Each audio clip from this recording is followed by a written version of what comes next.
이 작가의 신으로 불리는 사람이 있으니 그에게 한번 가보게.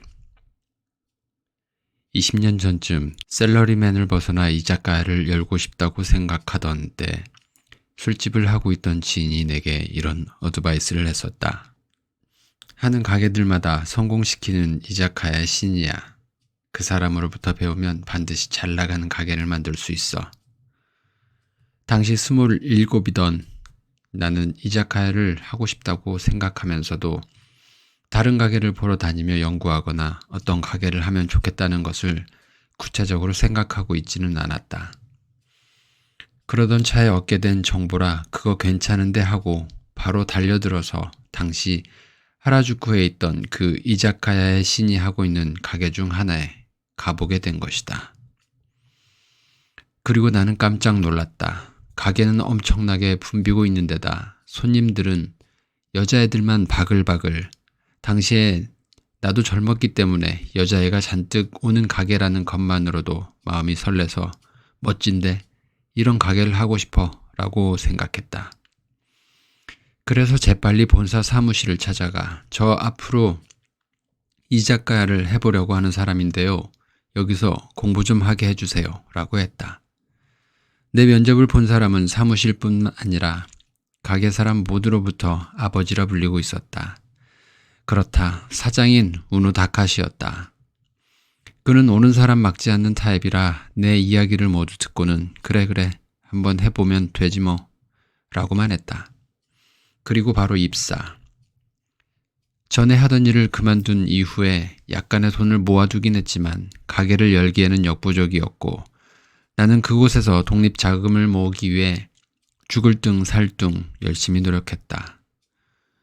쓸데없는 돈은 단 한 푼도 쓰지 않았고 아버지 가게에서 일하는 동안 산 옷이라고는 청바지 한 벌, 식비는 가게에서 내주는 밥으로 공짜로 때웠다. 비가 오나 바람이 부나 회사에서 빌린 업무용 오토바이를 타고 출퇴근을 했다. 그래서 5년 동안 총 1천만 엔을 모았다. 아버지네 가게에 정해진 매뉴얼이라는 건 없었다. 접객이든 요리든 그리 세세한 내용들을 아버지한테 들은 기억도 없고 오로지 선배들이 하는 것을 보고 눈동냥으로 익혀갔다. 단 유일하게 지금도 머릿속에 박혀있는 아버지의 말이 있는데 자기 앞에 앉은 손님은 모두 자기 손님이라고 생각해라는 것. 카운터 앞에 있는 주방 담당 스태프한테 아버지는 몇 번이고 반복해서 입이 닳도록 그렇게 말했다. 그러니 물수건 내는 것 하나도 아주 큰 일 중 하나였다. 물수건 내기는 홀 스태프들 일이라고 생각할지 모르겠지만 아버지네 가게에서는 그 모든 게 홀과 주방의 경쟁이었다. 즉 자기보다 다른 스태프가 먼저 눈앞에 있는 손님에게 물수건을 건네줬다면 그건 이미 내가 패배한 거나 다름없었다. 자기 앞에 있는 손님은 무조건 자기 펜으로 만들어 라고 아버지는 말했다. 나는 요리를 못했으니 말로 손님을 끌어들일 수밖에 없었는데 사람들과 이야기하는 건 자신 있었으니까 매일 열심히 눈앞에 있는 손님들을 상대했더니 조금씩 접객에 자신이 붙어갔다. 그 당시 가게가 끝나면 아버지를 포함한 모든 스태프들이 술자리를 가졌다. 다 같이 마시면서 일과 관련된 얘기를 한참을 결론도 못 내린 채 언쟁을 벌이곤 했는데 술이 좀 더 들어가면 대부분 그러다 싸움이 되었다. 아버지는 그 전에 자버리지만 실은 자는 척 하는 게 아닐까 다들 생각했다. 분위기가 좀 싸해질 때쯤 눈을 확 뜨고는 굉장히 핵심을 찌르는 말을 하면서 그 자리를 잘 마무리했기 때문이다. 그 시절 아버지는 아이의 교육을 위해 여유로운 환경에서 살고 싶다며 하치가오카에 집을 마련했다. 일주일의 절반은 도쿄에 있었지만 나머지는 거기서 특급 열차를 타고 출퇴근을 했다.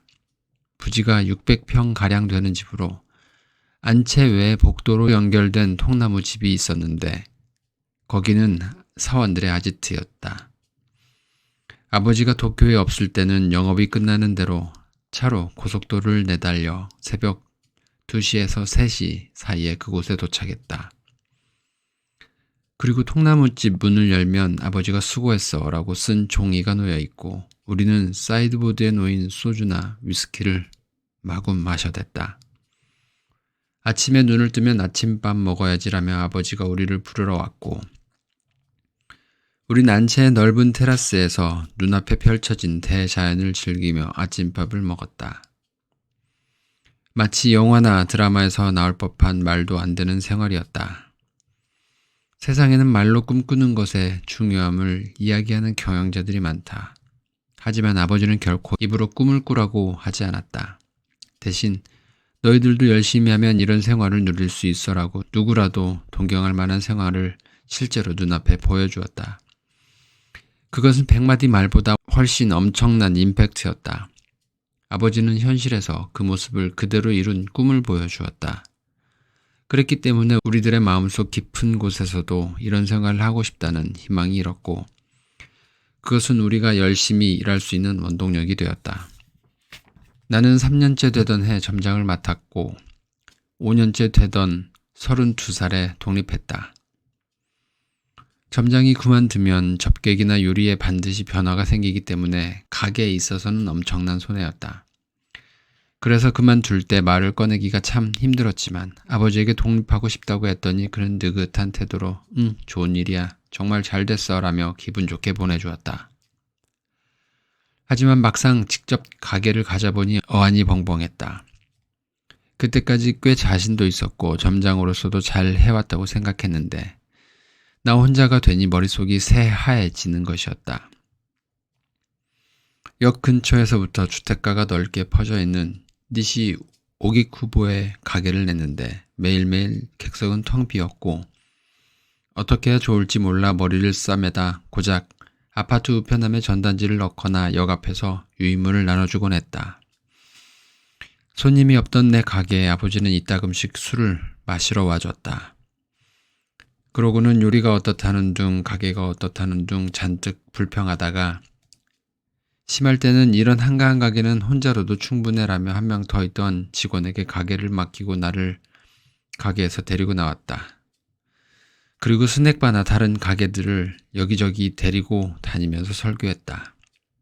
그런 식으로 아버지와 이야기를 하던 중 문득 깨달았다.